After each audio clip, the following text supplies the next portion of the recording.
No one is misunderstood more than God, so let's start this off strong with Jeremiah 29:11. For I know the plans I have for you, declares the Lord, plans to prosper you and not harm you, plans to give you hope and a future. Now, people use this verse to make it seem like God wants them to have the big house, the new cars, all the money, and not to mention the worry-free future, because how great would that be? But in order to get the true meaning of it, we need to look at who said it, who it was being said to, and what the people were going through at the time. So this verse is in a letter that Jeremiah sent to the Jews, and it has a dialogue of what God wanted to be said to them. So just a little back history.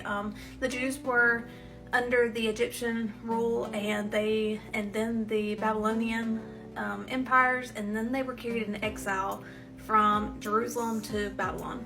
And yes, when you see me look over here, I'm looking at my notes because I do not want to mess this up.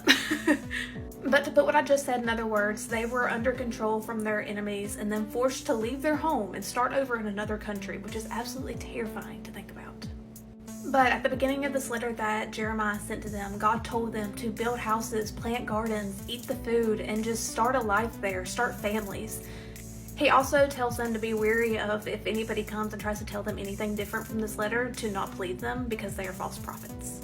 The letter then continues to tell them that they'll be there for at least 70 years, and once that time is up, they'll be free and then they can go home.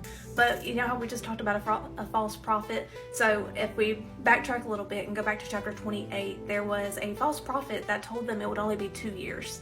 So here they are already having this false hope because this false prophet who told them 2 years, and now they're being told they're going to be there for 70 years. Do you imagine how confused and probably frustrated that they were? That would be terrifying. So they were just told that they were going to be there for at least 70 years in the letter, and now God says this to them. I'm going to read it directly from the Bible.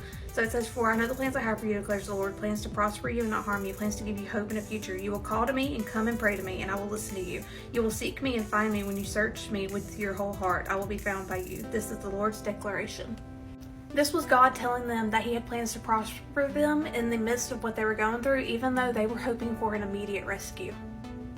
So if you're a Christian, know that Jeremiah 29:11 is not saying that you will have direct relief from whatever you're going through, but rather that He will help us through whatever we're going through, bad or good. He will help us. And I think what a lot of people miss is that He gives us clear instruction to call and seek Him with our whole heart. Because how is He going to work in our lives if we're not actively seeking Him and asking Him what we need to be doing?